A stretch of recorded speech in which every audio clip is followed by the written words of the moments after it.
دیکھیں نیلم ویلی کوئی چراگاہ نہیں ہے کہ جہاں ہر کوئی اپنی بھینس بکری لے کر وہاں آ جائے اور اپنے جانوروں کو وہاں سے چارہ دے کر وہاں سے واپس چلا جائے۔ میں یہ سمجھتا ہوں کہ یہ اس طرح کی اگرچہ پریکٹس اس سے پہلے ہو چکی ہے شاہ غلام قادر صاحب کی شکل میں، اور اس وقت تنویر الیاس صاحب بھی وہاں پر تول رہے ہیں، اور اس طرح دیگر میاں عبد الوحید صاحب بھی جن کا اپنا حلقہ لوہر حلقہ ہے وہ اپر حلقے کی طرف آ رہے ہیں۔ تو اسی طرح جتنی بھی ساری کی ساری سیاسی قیادت ہے جو نیلم ویلی اپر حلقے کو کوئی سیاسی چراگاہ سمجھتی ہے، میں ان سب کے لیے یہ پیغام دیتا ہوں کہ اس وقت نیلم ویلی کے لوگوں نے بالکل شاہ غلام قادر سے بطور خاص سبق حاصل کر لیا ہے۔ وہ کسی بھی صورت میں امپورٹڈ امیدوار کو، پیراشوٹر کو کسی صورت میں تسلیم نہیں کرتی ہے، اور اس طرح کا کوئی بھی حادثہ یا واقعہ رونما ہوتا ہے تو اس کا انشاءاللہ العزیز وہاں جو بھی آئے گا اس کو سبق وہاں سے مل جائے گا۔ نیلم ویلی کے لوگ اتنے آسانی کے ساتھ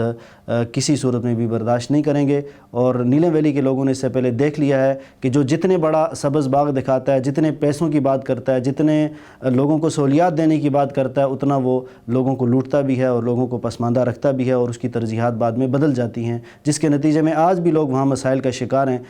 شاہ غلام قادر نے کہا تھا کہ میں دودھ اور شہد کی نہریں بہاؤں گا، لیکن اس وقت کی اصل صورتحال یہ ہے کہ وہاں ایک ڈسپرین کی گولی ملنے کے لیے بھی کسی بھی ایچ یو سینٹر کے اندر آپ کو وہ نہیں ملے گی، آپ کو کسی قسم کی صحت کی سہولت نہیں ملے گی، تعلیم کی سہولت آپ کے پاس نہیں ہے، وہاں علاج و معالجے کے لیے کوئی کسی قسم کا ڈاکٹر وہاں موجود نہیں ہے۔ تو آپ اس سے اندازہ لگا سکتے ہیں کہ جو بڑے پیسے والے لوگ جب وہاں آتے ہیں تو اس کے نتیجے میں اس علاقے کے جو مجبور لوگ ہوتے ہیں، پریشان حال لوگ ہوتے ہیں، ان کو دبا کر وہ آگے بڑھ جاتے ہیں، اس کے نتیجے میں علاقہ ہمارا پسماندگی نہیں۔ پیسے والے لوگوں سے کیا مراد ہے؟ کیا وہاں پر پیسے دے کر سیاست کی جاتی ہے، یا آپ تنویر الیاس صاحب کی طرف سے غالباً اشارہ کرنا چاہ رہے ہیں؟ اس سے پہلے پیسوں کی گیم رہی ہے، اس سے ہم اپنی آنکھیں بند کریں گے تو اس کا مطلب یہ ہے کہ ہم حقائق کو بدلنے کی کوشش کر رہے ہیں۔ میاں عبد الوحید صاحب تھے تو انہوں نے بے نظیر انکم سپورٹ پروگرام کو استعمال کیا، نہیں وہ تو پورے پاکستان کے لیے تھا نا۔ شاہ غلام قادر رہے تو انہوں نے بھی پیسے کا استعمال کیا، اور اسی طرح اس وقت بھی تحریک انصاف کے متعلقہ جتنے بھی لوگ ہیں وہ انصاف کارڈ کو استعمال کرنا چاہتے ہیں۔ میں یہ سمجھتا ہوں کہ ان ساری کی ساری چیزوں کے اوپر سیاست نہیں ہونی چاہیے، سیاست کردار کی بنیاد پر ہونی چاہیے، سیاست آپ کے ورک کی بنیاد پر ہونی چاہیے، سیاست آپ کی خدمت کی بنیاد پر ہونی چاہیے۔ اگر یہ ساری کی ساری چیزوں کی بنیاد پر ہم سیاست کریں گے تو پھر اس علاقے کے لوگوں کا استحصال ہوگا، اور اس علاقے کے لوگوں کو ہم مزید جو ہے نا ان کو تنزلی کی طرف لے کر جائیں گے۔ میں یہ سمجھتا ہوں کہ اس وقت ہمارے لوگ جان چکے ہیں، سمجھ چکے ہیں، انشاءاللہ اس طرح کی کسی بھی پیراشوٹر کو ہم قبول نہیں کر سکتے ہیں۔ اچھا، آپ تو آزاد کشمیر کے کم عمر ترین امیدوار ہیں، یہ بتائیں جیب میں اتنے پیسے ہیں کہ الیکشن لڑ سکیں؟ میں یہ سمجھتا ہوں کہ اس وقت پورے آزاد کشمیر کے اندر میں سب سے کم عمر ترین امیدوار اسمبلی کے طور پر میدان میں موجود ہوں جماعت اسلامی کی طرف سے۔ میں اس بات کا اعزاز سمجھتا ہوں کہ میری طاقت میری جوانی ہے، اور میری طاقت میرے علاقے کے لوگ ہیں۔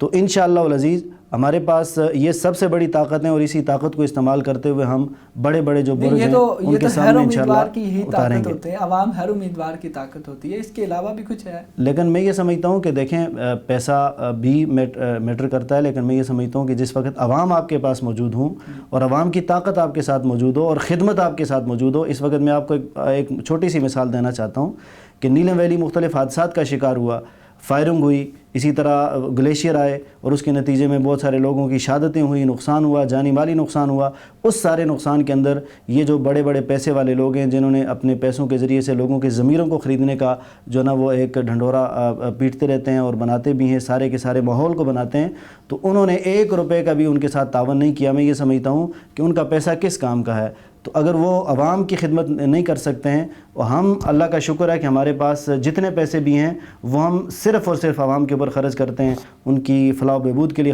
خرچ کرتے ہیں۔ اگر یہ ساری کی ساری چیزیں ہم بغیر حکومت کے کرتے ہیں، میں اپنے لوگوں سے یہ کہنا چاہتا ہوں کہ اگر یہ ریاستی وسائل بھی ہمارے ہاتھ میں آ جائیں گے اور ہمارے اختیار میں آئیں گے تو میں انشاءاللہ العزیز ان سارے کے سارے ریاستی وسائل کے ذریعے سے اپنی عوام کی بے لوث خدمت کریں گے، اور ہمارے پاس ٹیم موجود ہے، باصلاحیت لوگ موجود ہیں، اور ہمارے پاس ہم نے ڈیلیوری سے پہلے بھی کیا ہے اور آئندہ بھی انشاءاللہ العزیز ہم اپنے علاقے کی خدمت کریں گے۔ الطاف صاحب، شبیر شہید کا ایک بڑا نام ہے اپر نیلم کے اندر، ان کو ہمیشہ سے یاد رکھا جاتا ہے ان کی خدمات کی وجہ سے۔ آپ ان کے بھائی ہیں، کیا اس لیگیسی کے ساتھ آپ انصاف کر پائیں گے جو انہوں نے برقرار رکھی تھی؟ شبیر شہید نیلم ویلی کا ایک روشن ستارہ تھے، اور انہوں نے اپنے کردار سے اس بات کو ثابت کیا کہ انہوں نے نیلم ویلی کے لوگوں کو ایک نیا ٹرینڈ دیا، سوچنے کا بھی اور اپنے فیصلہ کرنے کا بھی۔ میں یہ سمجھتا ہوں کہ یہ میرے لیے اعزاز کی بات ہے کہ شبیر شہید ہمارے خاندان سے تعلق رکھتے ہیں، اور انشاءاللہ العزیز شبیر شہید کا راستہ ہمارا راستہ ہے، اور ہم ان لوگوں کی خدمت کر کے انشاءاللہ اس بات کو ثابت کریں گے کہ شبیر شہید مرا نہیں ہے بلکہ زندہ ہے، اور ان کی زندگی کا نشان انشاءاللہ العزیز ہم بننے کی کوشش کریں گے۔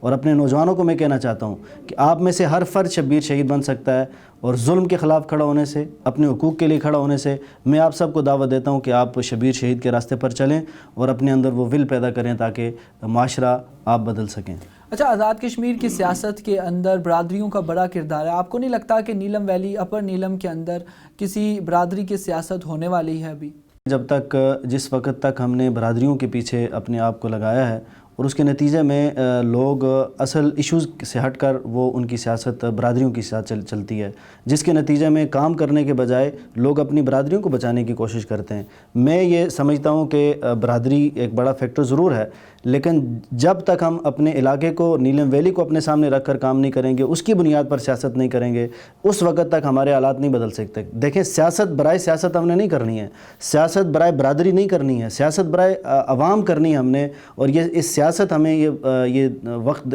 دیتی ہے، یہ پرکھنے کے لیے ٹائم دیتی ہے، اور جس وقت اگر ہم برادریوں سے اٹھ کر جب سیاست کرتے ہیں تو وہ علاقہ آگے بڑھتا ہے اور اس کے نتیجے میں لوگوں کو سہولیات ملتی ہیں۔ میں اپنے لوگوں سے یہ کہنا چاہتا ہوں، دیکھیں، ہر فرد، یہ برادریاں صرف اور صرف پہچان کے لیے ہیں، ہم نے ان کو پہچان کی حد تک رکھنا ہے، اور ہم نے صرف اور صرف نیلم ویلی کو اپنے سامنے رکھتے ہوئے اس الیکشن کے اندر، اس انتخاب کے اندر یہ فیصلہ کرنا ہے کہ نیلم ویلی کا مستقبل، جہاں بہت ساری برادریاں ہیں، ایک گلدستہ ہے، خوبصورت گلدستہ ہے، ہم کسی کو کم تر نہیں سمجھتے اور کسی کو بالا تر نہیں سمجھتے، ہم یہ سمجھتے ہیں کہ جو نیلم ویلی کے اندر رہتا ہے وہ اس کا حق ہے کہ وہ اپنے نیلم ویلی کی خدمت کر سکے، اور یہ اس پلیٹ فارم کو انشاءاللہ العزیز جماعت اسلامی ان کے سامنے مہیا کرتی ہے، اور جماعت اسلامی کا ایسا پلیٹ فارم ہے کہ جو نہ کسی برادری کا ہے، نہ کسی قبیلے کا ہے، نہ کسی رنگ و نسل کا ہے، اور جماعت اسلامی ایک خوبصورت پلیٹ فارم ہے اور ایک خوبصورت برادری ہے جماعت اسلامی۔ اچھا، آپ نے بات کی جماعت اسلامی کی، اگر جماعت اسلامی کا اور مسلم لیگ نون کا اتحاد ہو جاتا ہے تو آپ کی کیا پوزیشن ہوگی؟ کیا آپ شاہ غلام قادر صاحب کو ووٹ دیں گے؟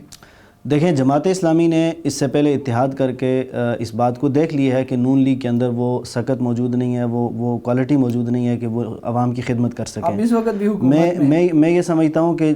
اس طرح کا کوئی بھی سوال ہمارے ذہنوں میں موجود نہیں ہے۔ ہم نے ہر صورت میں انشاءاللہ العزیز اپنے نشان اور اپنے جھنڈے اور اپنے پیغام کے ساتھ میدان میں اترنا ہے۔ یہ سارے کے سارے لوگ اس سے پہلے آزمائے جا چکے ہیں، ہم نے بھی ان کو بہت قریب سے دیکھ لیا ہے، یہ کسی طرح بھی عوام کے حق میں یہ بہتر نہیں ہو سکتے۔ ہم نے اس بات کا فیصلہ کیا انشاءاللہ العزیز، ہم جماعت اسلامی کی کمپین چلائیں گے، ہم ترازو کے نشان پر انشاءاللہ میدان میں آئیں گے، اور اسی نشان کے ساتھ ہماری عزت بھی ہے، اور انشاءاللہ العزیز ہمارے کارکنان بھی اس وقت بھرپور طریقے سے اس وقت میدان میں موجود ہیں، اور اپنی ساری کی ساری توانائیاں جماعت اسلامی کے پلیٹ فارم پر الیکشن لڑنے کی صرف کر رہے ہیں۔ اچھا، اپنے آپ کو کہاں دیکھتے ہیں، حکومت میں یا اپوزیشن میں؟ اس وقت آپ حکومت کا حصہ بھی ہیں اور بات ایسے کر رہے ہیں جیسے آپ اپوزیشن میں ہوں، تو اپنے آپ کو کہاں دیکھ رہے ہیں؟ دیکھیں، اس وقت ہم یہ سمجھتے ہیں کہ ہمارا تعلق عوام کے ساتھ ہے، اور عوام کے ساتھ ہونے کی وجہ سے ہم حکومت کے ہر اس فعل کے اوپر ہم انگلی اٹھاتے ہیں کہ جس کے نتیجے میں عوام کو تکلیف ہوتی ہے۔ اس وقت حقیقی معنوں میں اپوزیشن کا کردار بھی ہم ادا کر رہے ہیں۔ اگر جہاں نیلم ویلی کے لوگوں کو تکلیف ہوتی ہے، اس وقت گریز ویلی مکمل طور پہ بند ہے، یعنی 6 مہینے گزر چکے ہیں، 6 مہینوں کے اندر اس وقت تک روڈ وہاں تک نہیں کھل سکی ہے، وہاں صحت کی سہولیات اس وقت بالکل موجود نہیں ہیں، اس وقت لوگ وہاں زندگی اور موت کی کشمکش میں ہیں۔ تو آپ کیا سمجھتے ہیں کہ میں یہ بات کروں کہ جی میں حکومت میں اور میں خاموش رہوں؟ میں یہ سمجھتا ہوں کہ یہ مجرمانہ خاموشی ہوگی۔ اللہ کا شکر ادا کرتا ہوں کہ جماعت اسلامی نے اپنے نوجوانوں کے ساتھ مل کر اور نیلم ویلی کے لوگوں کے ساتھ مل کر ایک بہترین اپوزیشن کا کردار ادا کیا ہے، اور ہم نے اپنے جو ایم ایل اے ہیں ان کو ٹف ٹائم دیا ہے۔ اس وقت لوگ ان کو برا بھلا کہتے ہیں، اس کی وجہ یہ ہے کہ ہم نے اس شعور کو لوگوں تک منتقل کیا ہے کہ جب تک اپنے حق کے لیے آپ آواز بلند نہیں کریں گے، اگر آپ کو اپنے حق کی آواز اپنی پارٹی کے خلاف بھی بلند کرنی پڑتی ہے، تو میں یہ سمجھتا ہوں ہمیں حق کی طرف جانا چاہیے، نہ کہ پارٹی کی طرف جانا چاہیے۔ ان ساری چیزوں سے بالا تر ہو کر میں یہ سمجھتا ہوں کہ جب تک ہم سیاست نہیں کریں گے تو لوگوں کے مسائل نہیں حل ہو سکتے ہیں۔ اچھا، محمد الطاف کشمیری صاحب، آخر میں اپنے جے کے نیوز کے پلیٹ فارم سے کوئی پیغام دینا چاہیں اپنے حلقے کے عوام کے لیے؟ دیکھیں، نیلم ویلی اللہ تعالیٰ نے اتنا خوبصورت بنایا ہے کہ دنیا کی خوبصورت ترین جگہ ہے، اور نیلم ویلی ایسے بدقسمت لوگوں کے ہاتھوں یرغمال ہے کہ جس کے نتیجے میں نیلم ویلی کی خوبصورتی ماند پڑ جاتی ہے۔ میں یہ سمجھتا ہوں کہ جب تک ہم نیلم ویلی کا فیصلہ بہتر نہیں کریں گے، نیلم ویلی کے مستقبل کا فیصلہ جماعت اسلامی کے ساتھ وابستہ نہیں کریں گے، اور جماعت اسلامی کی بنیاد پر میں کیوں کہتا ہوں، وہ اس لیے کہتا ہوں کہ جماعت اسلامی ایک کردار کا نام ہے، جماعت اسلامی کے پاس مخلص ٹیم موجود ہے، جماعت اسلامی کے پاس باکردار اور پڑھی لکھی ٹیم موجود ہے، نوجوان ٹیم موجود ہے، اور جماعت اسلامی کے یہ لوگ نیلم ویلی کے لیے ایک بہتر مستقبل ثابت ہو سکتے ہیں۔ میں آپ سے یہ گزارش کرنا چاہتا ہوں کہ آپ کسی بڑے سبز باغ کے اس سہانے خوابوں کے اندر نہ آئیں، آپ مختلف لوگوں کی دولت سے متاثر نہ ہوں، بلکہ آپ کے پاس ایک جماعت اسلامی کا کردار موجود ہے۔ سیلاب آتا ہے جماعت اسلامی ہوتی ہے، طوفان آتا ہے جماعت اسلامی ہوتی ہے، زلزلہ آتا ہے جماعت اسلامی خدمت کے لیے آتی ہے، گلیشیئرز آتے ہیں جماعت اسلامی خدمت کے لیے آتی ہے، تعلیمی نیٹ ورک ہے جماعت اسلامی کے پاس موجود ہے، صحت کی سہولت دینے کے لیے جماعت اسلامی کے پاس ہاسپٹلز موجود ہیں۔ میں یہ سمجھتا ہوں کہ اگر یہ ساری کی ساری طاقت آپ کے پاس موجود ہے، یہ عوام کی طاقت ہے، یہ عوام کے لیے سہولیات ہیں، اگر یہ ساری کی ساری چیزیں ہم بغیر حکومت کے آپ تک پہنچاتے ہیں تو انشاءاللہ العزیز جماعت اسلامی کے سارے وسائل وہ انشاءاللہ العزیز عوام کے لیے ہوں گے، عوام کے لیے صرف ہوں گے، اور ہم آپ کو کسی قسم کی پریشانی کا سامنا نہیں کرنے پر مجبور کریں گے۔ جماعت اسلامی آپ کے لیے ایک بہتر مستقبل ہے، آپ اس کے ساتھ کھڑے ہو جائیں۔ کون بہتر مستقبل دلا سکتا ہے حلقے کی عوام کو؟ اپر نیلم کے کون مسائل حل کر سکتا ہے؟ جماعت اسلامی، مسلم کانفرنس، پاکستان پیپلز پارٹی یا مسلم لیگ نون؟ یہ وقت دکھائے گا، اور بہت سے سیاسی امیدوار مختلف اوقات میں جو وعدے کرتے رہیں، کیا اس پر وہ پورا اترے ہیں؟ یقیناً اپر نیلم کے حالات دیکھ کر تو یہی لگتا ہے کہ اپر نیلم کے ساتھ ہمیشہ سے ناانصافی کی گئی ہے۔ آج کے پروگرام محاسبہ کا وقت ختم ہوا، اس کے ساتھ اپنے میزبان خواجہ عبید ربانی کو دیجیے اجازت۔ اللہ حافظ۔